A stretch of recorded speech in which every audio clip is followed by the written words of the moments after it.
I usually play games for maybe 3 main reasons.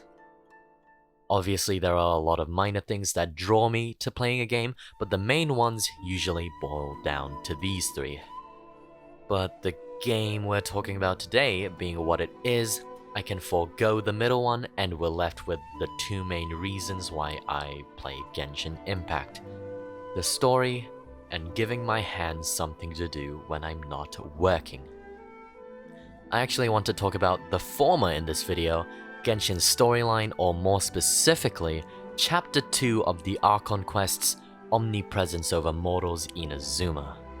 The first major update in Genshin's lifespan, version 2.0, was unsurprisingly very exciting for a lot of players. It's the first update to introduce a new explorable region that isn't absolutely annoying, as well as the first new nation to be added since the game's initial release. Actually, the nation was split into 2 updates, with version 2.1 introducing the other half of the country, as well as the last third of the plot. Okay, whatever. I'll just say that at the time of writing, Inazuma is probably Genshin's biggest letdown. And spoilers ahead for the main story of 2.0 and 2.1.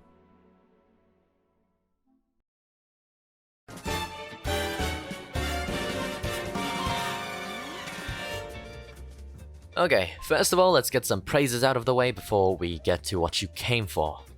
New characters, always good, incentive to spend money on the game.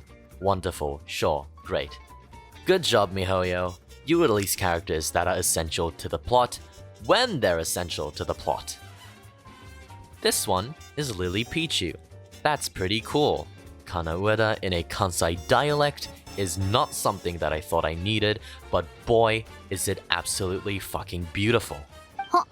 自己紹介がまだやったな。うちはよいみや。この長野原花火屋の現店主や。普段は花火を作って生計を立ててんねん。よろしゅうな。Sawashiro Miyuki playing Beelzebub for the 2nd time in her career. Good job, guys. You've made a funny. The initial setup for Inazuma as well was great. Hearing about the Vision Hunt decree from the outside made it seem like I'd be up against an actively threatening Archon with an entire country out to get me. Kazuha's backstory about his dead friend especially made it seem more interesting than it actually ended up being. Toma is a good character for the time he is in the story. He's pretty charming for the most part, and they give him a badass moment in the plot. Story cutscenes, amazing animation as always. That one shot outside Tenshu Kaku is absolutely gorgeous. But that's about it. Let's move on. Okay, big gripe before the main one. I have to talk about this somewhere or I'll never get this off my chest. A big part of Genshin's gameplay is in its exploration and open world. This game has rewarded players for running around, finding chests, solving puzzles, beating up bad guys, etc, etc. Exploration gives you gold, XP, artifacts, weapons, currency, oculi to upgrade statues. Oculi to upgrade statues. Huh.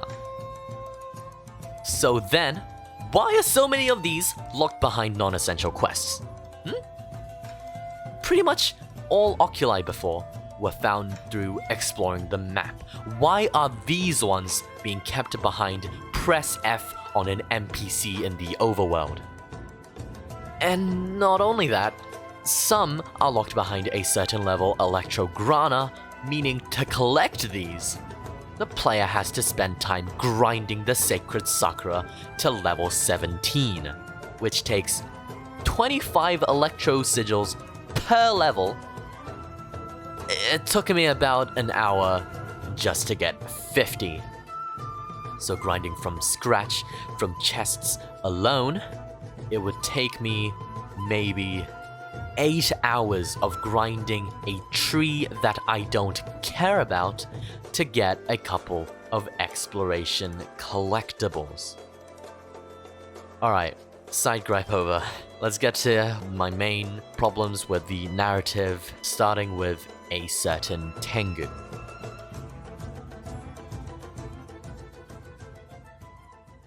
Every big bad needs a right-hand man. Not always true, seeing as the previous bosses were 2 mythical beasts and half the avatar, but my point still stands. A major antagonist usually has a second in command who is also just as badass, if not more, since they usually have more time in the spotlight, and obviously, Kujou Sara is supposed to fill this archetype of a cool secondary antagonist, the dragon, as TV Tropes describes it. Except Kujou Sara is not a dragon, not to Raiden Shogun, not to anyone. Narratively speaking, Kujou Sara is barely a character. The story tries desperately to fit her in as the number 2 to the Shogun, but it doesn't let her do anything in the time that she is on screen. The end result is, I can't think of Sara as a threat, not to me, nor the narrative that has been shown thus far. Speaking of her not having enough time on screen, Sara only appears in 3 places in the plot, 2 of them having the opportunity to put the traveler in direct conflict with her, but that never happens. She is also shown as by the Raiden Shogun's side during Kazuha's backstory, but we never see anything like this in-game.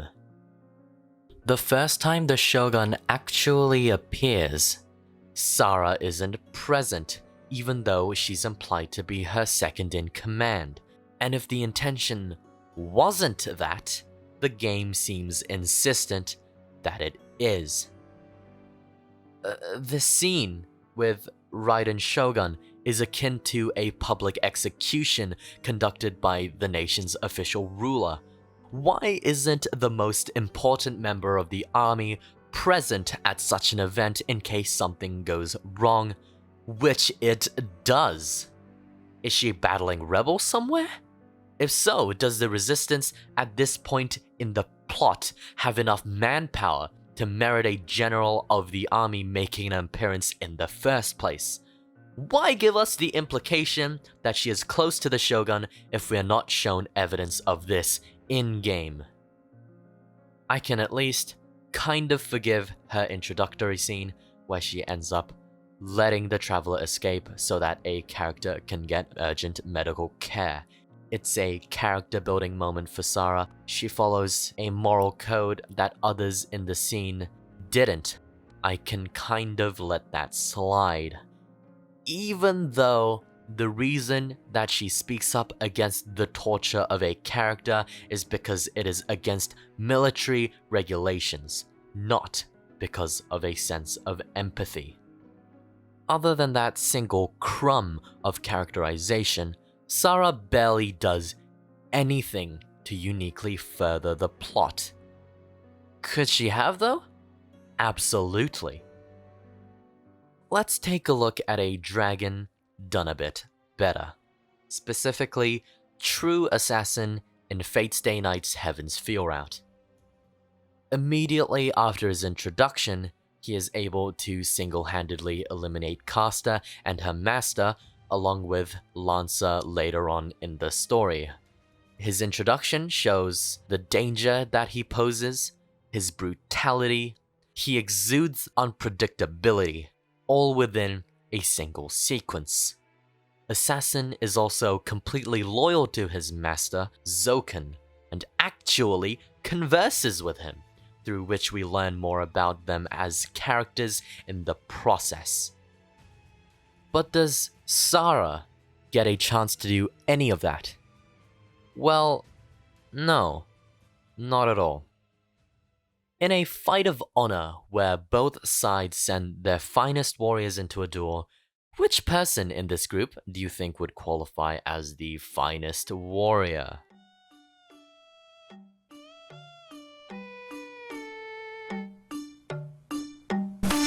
She doesn't fucking fight you. In the one scene that could have shown me how much of a threat a general of the Tenryo Commission can be, the game just throws a couple of generic guards at you for the 10th time in a row before going to a cutscene. MiHoYo, you have the resources to make a mini-boss fight, I fucking know you do. It can be just as mind-numbingly boring as every other major fight in this game. I don't fucking care, but just do anything with your characters to make them a bit more interesting. A bird mask on Raphtalia's head isn't enough for me to try and like her, and the game really wants me to like her, I assume from how she's introduced. I want to think that Sara's a threatening presence, or at the very least, I think that was the writer's intention. But the plot doesn't give her a single chance in the spotlight. No, she's too busy being really underwhelming unless she's at max constellation. The one time that you get to see her in combat is when you are her near the end of the story, and that's just not enough. Not with the combat system of Genshin, not this far into the main story, and not with the lack of development, because I just don't care about her or what she's going through in this sequence. The only necessary scene with her is confronting her adopted dad and then getting drop-kicked by a fucking butterfly. No, really. The next time you see her, very soon after her playable section, it's straight up just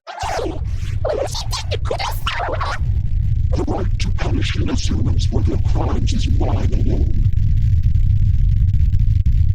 When a character can essentially be written out of the narrative and the main plotline remains unchanged, that is a useless character, which is a real shame, because Sara, with a small amount of care, could have been great. But that's not what happened. She was mishandled, just like how they mishandled the big bad to the so-called dragon.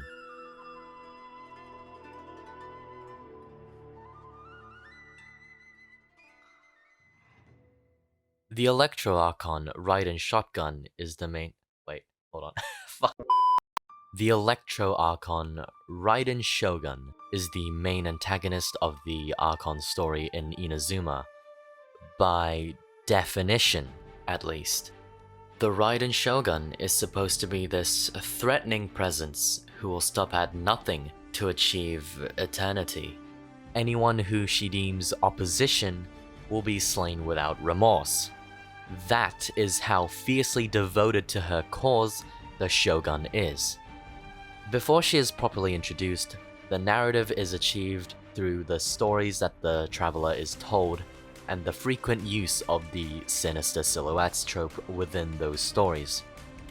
This is essential to keep the main antagonist in a foreboding position up until the inevitable reveal, which is usually late into the story. Oh, and there she is. Okay, I guess we're scrapping the entire shrouded in mystery while tension builds idea. Then fine, alright. Let's lean into the more active threat that she's supposed to be.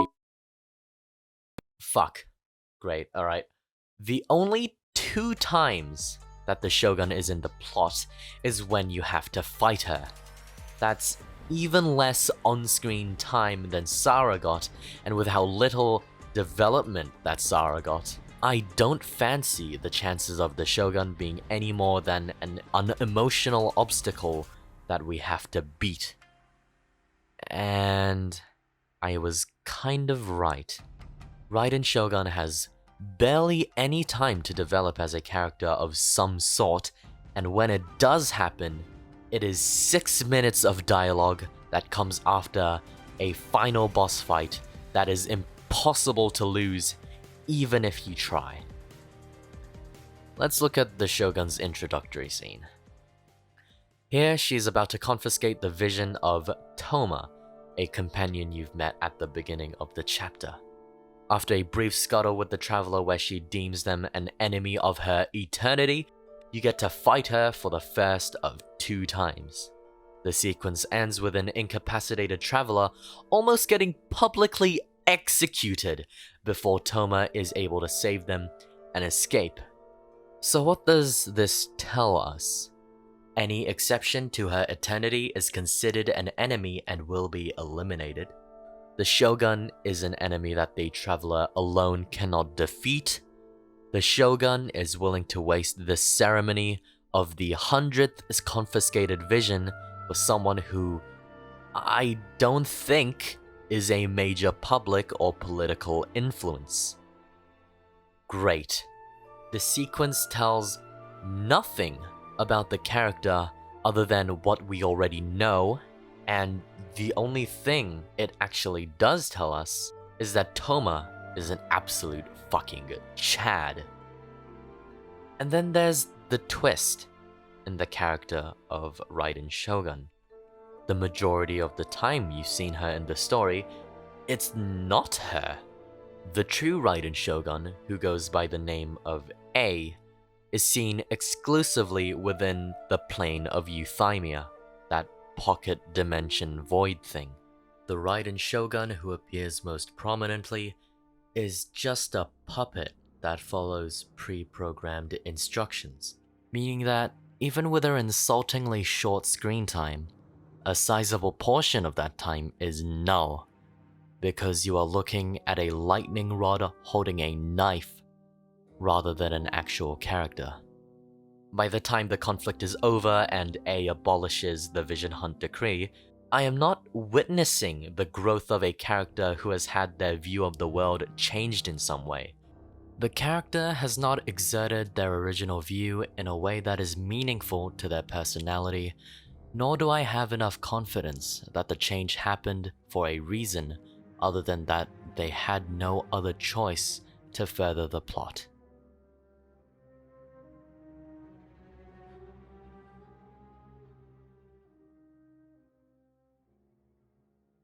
Killing Signora in this chapter was questionable. We no longer have an established overarching antagonist who a lot of players already dislike, unless you count Scaramouche, who debuted in a time-locked event which newer players would not be able to play. Yes, they changed the scene depending on whether or not you've met him in the past, but without knowing what he's done, you have less context to view him as a villain other than the fact that he is introduced as a Fatui Harbinger. So why did Signora have to die? The presence of the Fatui in the narrative isn't pressing enough to start eliminating their highest ranking fighters. Not only that, the player doesn't even get the satisfaction of finishing the job. That moment is stolen by the Shogun, which is a creative decision that I don't particularly like. Signora was designed to be dislikable.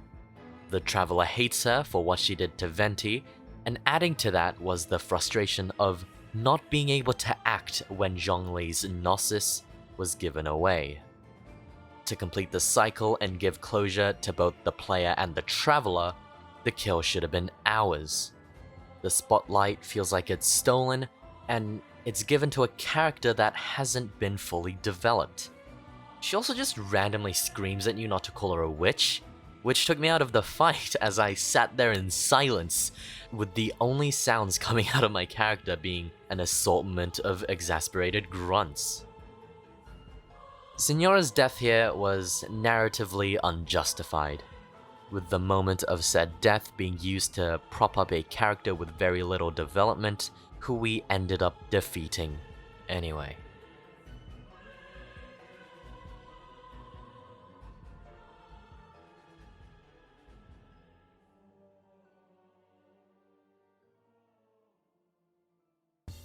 Here's some miscellaneous issues that I have regarding the plot of Inazuma as a whole. Halfway through the plot, we are sent to find the Sangonomiya resistance, and that our current companions Ayaka and Toma can't join us because their affiliations aren't in good terms with the Resistance. Why are we jumping from one group to another instead of building alliances with those that are like-minded in our struggles? We are shown that Kokomi is more than willing to side with any random anonymous backer because of how badly they need the help. So why wouldn't she accept members of the Yashiro Commission? Why was Toma the victim for the Vision Hunt ceremony?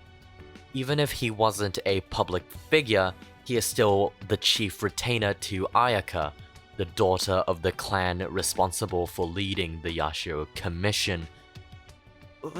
Toma being in such a significant role for the Kamisato clan should be common knowledge for those who are in the government, I presume. Why ignore the existence of the Resistance after the encounter with Scaramouche?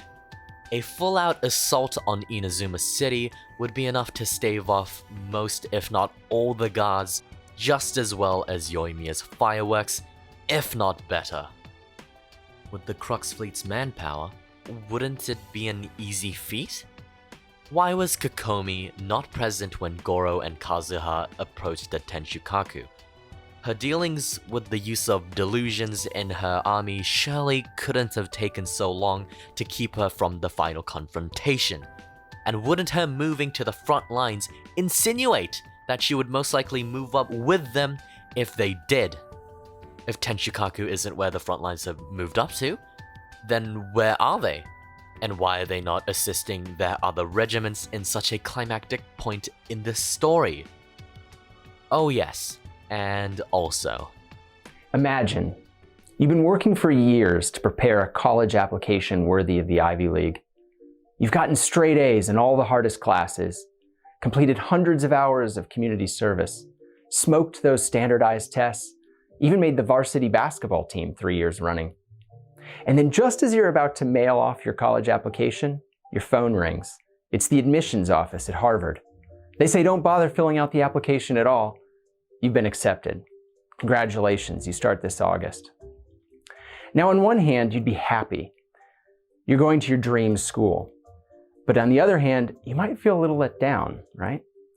I mean, you've done all this hard work. You've given up hanging out with friends for extra study time. You've lost sleep. Maybe you never even really liked basketball in the first place. After all the sacrifices you've made, you kind of wanted to see if you could earn that spot at Harvard. Stories like this one don't happen in real life, but this hypothetical scenario might help you to understand the plot device called Deus Ex Machina.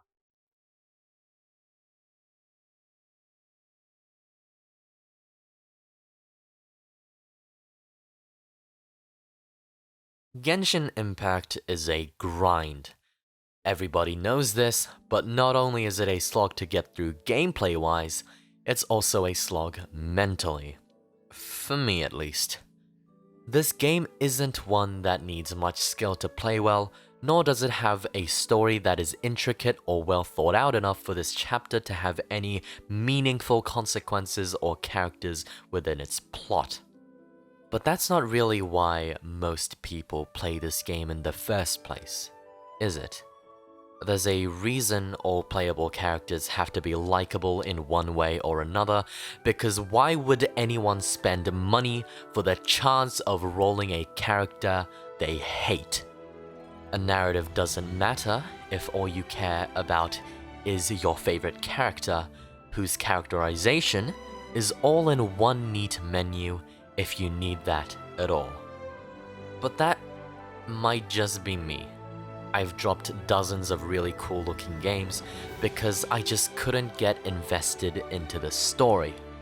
I dropped Genshin for a while until 2.0 actually released. I dropped Arknights for about a year because of its sluggish first and second chapter. I dropped FGO because I couldn't really read the dialogue. Maybe I'm wanting this game to go in a direction it never will. Maybe I'm expecting too much out of a company that grossed over $1 billion in 6 months. Maybe this game just doesn't need to tell a good story. And that is Genshin Impact's biggest letdown.